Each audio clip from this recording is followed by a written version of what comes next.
Good. I thought it'd be really interesting to just record a bit of a conversation, following up from some of the conversations we've had in the past, because I think that you're bringing really interesting things into the coaching world. And a lot of those things are connected to, but also distinctly different from the things that inspire me and that I bring in. So I think there's some points of connection to chat about. Maybe we could start, if you just talk for a minute or two about, what you do as a coach. I mean, all coaches are different. What do you do, and how does that connect with what you were doing before you decided to commit to this particular path? Oh God, what do I do as a coach? I panic, John. That's what I do. Yeah, I hear you. Yeah, what you mean? I have to define my work? Absolutely. Well, give it a go. No, to be serious. What do I do? Look, I come out of a background of my background is in the arts. Yeah, I'm an artist. I trained as a sculptor, although I spend a lot of time drawing and painting and printmaking. So I've got a visual arts background. I'm also a writer, but within all of that, I've had a very strong leaning towards personal spirituality. And when I mean personal spirituality, I don't mean the sort of new age Western stuff that's so dominant around the world these days. I mean something that I do for myself that's not about external flamboyance and the theatrics of it. It's about me sitting and exploring my inner world, really. So that's really quite important to me. And I actually bring all of that into the coaching space as well. Because I've spent quite a lot of time over the last few years, actually mainly in the Middle East, but also in southern Europe, around the Mediterranean, and in the UK, working with people on exploring their spirituality. And that has really touched into some really core, deep issues around past trauma, emotional problems, things like depression, stress, anxiety, the sort of things that we're all subject to as human beings. It's not that creative people or spiritual people are the ones that suffer those. We all suffer those. But I've been working in that space of helping people with their emotional problems, and they're looking for some sort of, spiritual methodology or spiritual practice that will help them resolve those issues. Now, a lot of my clients tend to be creatives because of that's my background. So I tend to work with, not exclusively, but I get a lot of artists and filmmakers, actors, singers, around the Middle East. People, I could, give you a whole bunch of names and nobody would have a clue who I'm talking about in the West, but very well-known people in the Middle East who are looking for, because of the high pressure world that they live in, looking for something that's actually going to take that pressure off, that's going to help them come to peace or find peace with their own, inner dynamics, if you like, whatever's going on inside them that's causing them that anxiety and stress, which is blocking their lives in so many ways. I want to come back in a moment to that phrase of finding the inner peace. I just want to map some of my background onto some of what you said, because I also come from an artistic background. I'm an artist. I've spent 30 years working in performance, sort of across the barriers of improvisation, theatre, dance, physical theatre, and so on. Although I worked in many ways, the real interest for me in performance was always around the ability of performers to be present and to communicate. My first book was published by Matthew and was called Encountering Ensemble. It was about that mysterious thing where a group of people seem to be acting as one. It was never about the externals of acting or the externals of dance. It was always about what was happening in the inner life of the performer. And I'm not talking sort of like becoming a character. None of that stuff ever interested me. I'm talking about the authentic inner presence of the performer. Now, my background, I had a terrible time at school, and it was a Christian school. So my background was, as I entered into adulthood, a complete rejection of everything to do with religion. I have no interest whatsoever in religion or spirituality. And then I find I'm working in theatre and getting more and more interested in places which intersect with spirituality. And a couple of moments really stood out for me. Once, when I was working in India, I went for a coffee with a really senior yogi man, a man who was a very senior yogi, who had just done a workshop with me. Lovely guy, performer, probably in his 60s by then. And I talked about the principles that I work with in my training, and he laughed and he said, "The last thing I need is a white man telling me about yoga." And of course, I'm not talking about yoga. I know very little about yoga. But he said, "What you're talking about are the principles of yoga." And then a few years later, only about 4 years ago, I was working with some very senior people in China from the Buddhist they were all Buddhist, or not all, but mainly Buddhists, but senior industrialists. And one of them, who's a very senior man, said, "These exercises we're doing are some of the best ways of communicating the essential tenets of Buddhism to contemporary Chinese people." And I'm going, "But I'm not a Buddhist. I don't know anything about Buddhism."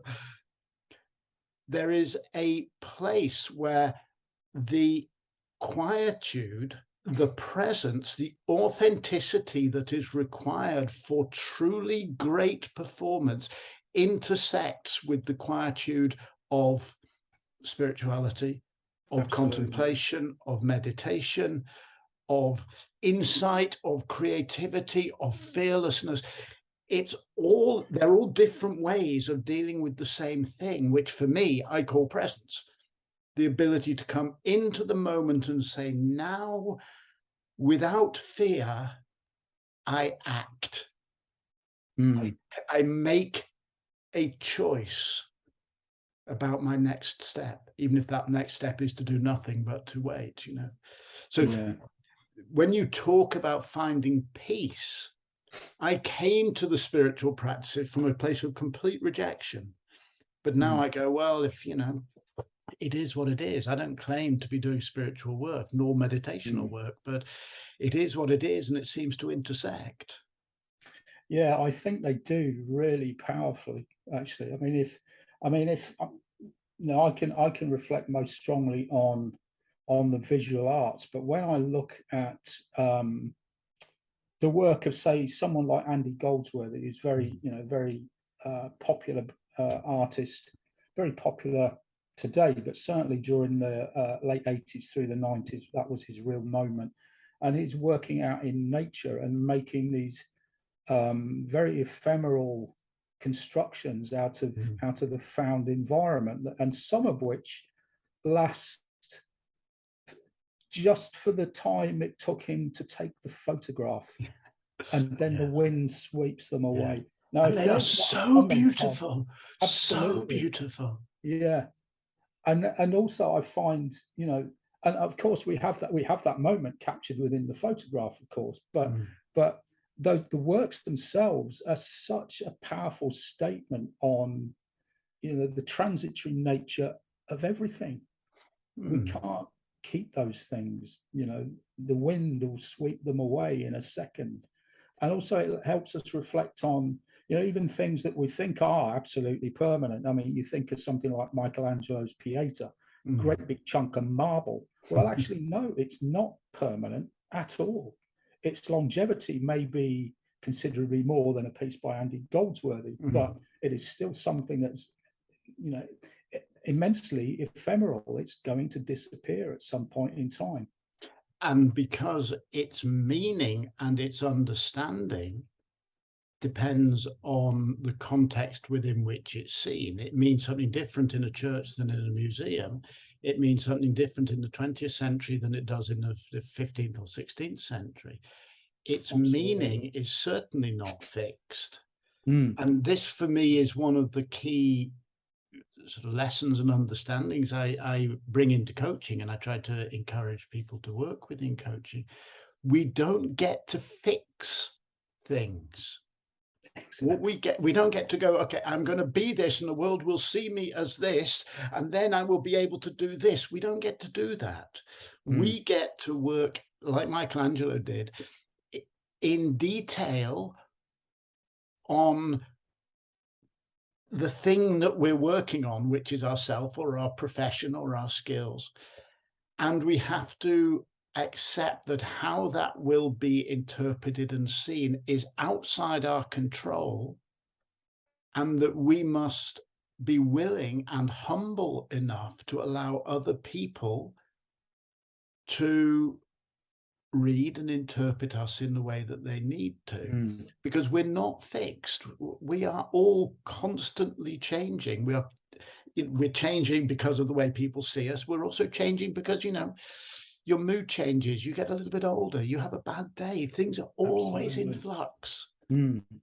Yeah, absolutely. And I think that's something that everybody,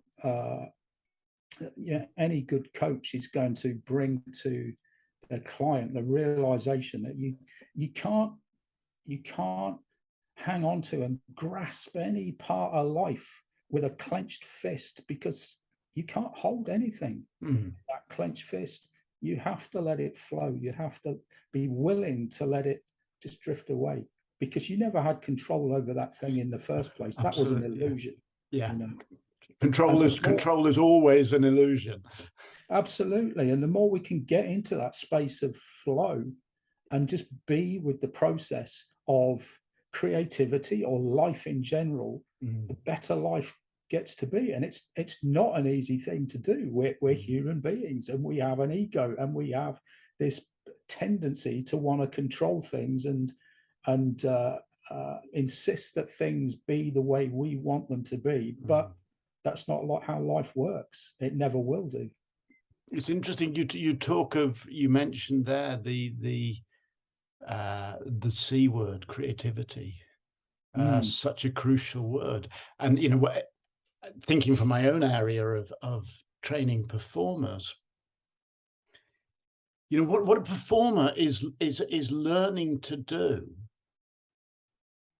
is simultaneously stick to a plan and be completely open to moment by moment variations. It's not one or the other. I mean, if a performer has a script to do, she must deliver the script in the words in the right order. But if the unexpected happens on stage, she must have the stage presence and the personal kind of confidence to be able to change everything that was planned to fit into the unexpected circumstances. Like, you're going to say, your next line is, I'm going to pick up that gun and shoot you. And you look over to the table and the gun's not there. You can't go, oh, I can't carry on with the play. You have to be able to go, how do I make this work in a way that the audience don't even realize it's been a mistake? You stick to the plan, but at the same time, you are completely flexible to absorb the unexpected. If you're, drawing a picture or you're sculpting and you bang into a piece of something and it sort of breaks unexpectedly, you don't give up. You go, how do I make something of this? Or you're drawing, you do a line, it doesn't quite work. How do you do something with this? Creativity is constantly about this process of having intentions, possibly even having strong plans, and being able to go, whatever happens, happens. I'll deal with it. What a life skill that is. Absolutely. And I mean, it is crucial to develop that skill. It's about getting that balance, isn't it, John? I remember many years ago working on a huge piece of sculpture for a British sculptor called Nick Pope. He was also very well known in the 1980s and 90s. A huge piece of sandstone we were working on, massive thing. And we spent weeks just working on this thing, just banging it out into shape with pneumatic chisels. Okay, so we were just roughing the basic shape out. And every day, the boss of the stone yard would go round with a steel pipe and he'd just tap the stone and he'd be listening for the ring. If it rang true, the stone was okay, and we just kept going. And then one day he tapped it and the pipe just went funk. It didn't ring. there was a fissure running right through that block of stone. That was 20,000 pounds worth of stone gone like that. Well, what do? You get creative and you throw your plan out the window and you start doing something else. Within the context of the original plan, you modify it and you start doing something else with it. You can't afford to throw that much stone away. No. You know, it's 20 grand. What for you, in your understanding, both from your art practice and your meditational practice and your coaching practice, what for you is the core human capability or capacity that people need to develop in order to be able, when they find the fissure, to go, okay, I change direction, but I don't change direction? For me, it's about awareness, and it's about being in the present moment. You know, all good art really is an expression of mindful awareness. It's about being so present in that moment that anything is possible. When you're deeply aware and present in the moment, all of those restrictions disappear, because that control, that desire to do or achieve vanishes, and you're just being present. Do you think that if that's true for all good art, do you think that's true for all good management and all good teaching and all good community development? I think it's true for all good life. You know, it's the way, because life is here. It's right now. It's not tomorrow, and it isn't yesterday. Yeah, I often say, you know, the here and now is where it all happens. You know, if you're not here in the here and now, it's not going to happen. Exactly. And I was talking to somebody yesterday about this, and we were discussing the fact that, you know, that how many times have we all walked somewhere through like a park in springtime or through a forest, and you know, and the leaves are just an amazing display of different colors, and maybe there's blossom on the trees, but because we're just so lost in our own thought process, because we've got something pressing or urgent, or we're worried about something and we're inwardly focused on that problem, we miss the beauty that's all around us. We miss that moment. Now, that moment cannot ever be gone back to. If you miss the moment, it's gone forever. You can't recapture it. Yes, you can go and take the walk again, but that's a new moment. You missed the first time. And actually, most of us don't go back and do the walk again. We just miss life because we're so lost in that mental event, which is a projection into the future, or it's a remembrance of the past, neither of which are real. Yeah. And then again, if one shifts that over to thinking about coaching people who are not necessarily engaged in the arts, for me, the link is so clear. Then, you know, a lot of my work is training teachers. You know, if you want to teach someone, you need to know the skills that you're teaching them, but if you're just sort of spraying information at them like you're spraying a hose at a garden, you know, not much of it's going to land in the right place. You teach by being in clear communication with the person that you're teaching. There was somebody from the Black Mountain College in the 50s who, I can't remember his name now, but he sort of said teaching was about, a teacher teaches one person while other people observe. You're always talking to the one person, the one person, the one person, and others learn by watching the interaction between the teacher and the one person. It's always about a connection. It's always personal. Or, you know, if you want to be a manager running a business, if you don't actually listen to and hear the people that you're working with, you'll miss the opportunity. That door will be wide open to something you've never thought of. And just like the leaves on the trees as you walk through the park, you won't even see them. Yeah, absolutely. Yeah. But I would add to that, yes, I mean, it is, the teaching process really is about that one-to-one connection, even if there's 20 or 30 people in the room. So you've got that one-to-one interaction, one-on-one each time. But at the same time, simultaneous to that, you are also holding space for that collective, because they also need to feel inclusive within that teaching and learning environment, that they're welcome to be participating in that. What is that? What for you? What's that what does holding space mean in that context? Being deeply aware of their needs at all times. So even if I'm talking to a person over here, then I'm also aware of the needs of somebody over here. Simultaneously, I know what that one needs while I'm talking to this one, and I can quickly switch my focus to that one, and still at the same time include this one back into the space that I'm holding. Yeah. And again, how close is this to the skills that a performer needs? That, if I'm on stage with you, I might be paying attention to you, but I'm aware of the audience. I am aware of the volume of the music that's playing to make sure that I'm pitching my voice over it. And as I might be in a touring show, it might be a different volume compared to yesterday. I'm aware of the acoustic of the room. I might be aware of the politics that people have brought in. A phrase I use in training people is global awareness, detailed attention. Yeah. And it's that thing that, yes, you hold the space by trying to have the widest possible openness of awareness, but then you connect.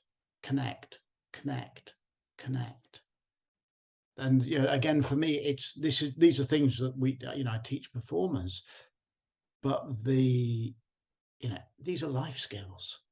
They're not the exclusive preserve of people who want to go on stage.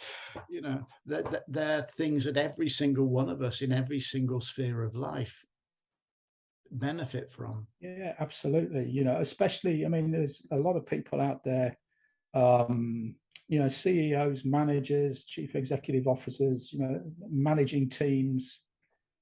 And these are the sort of skills that they need to be working effectively in that space.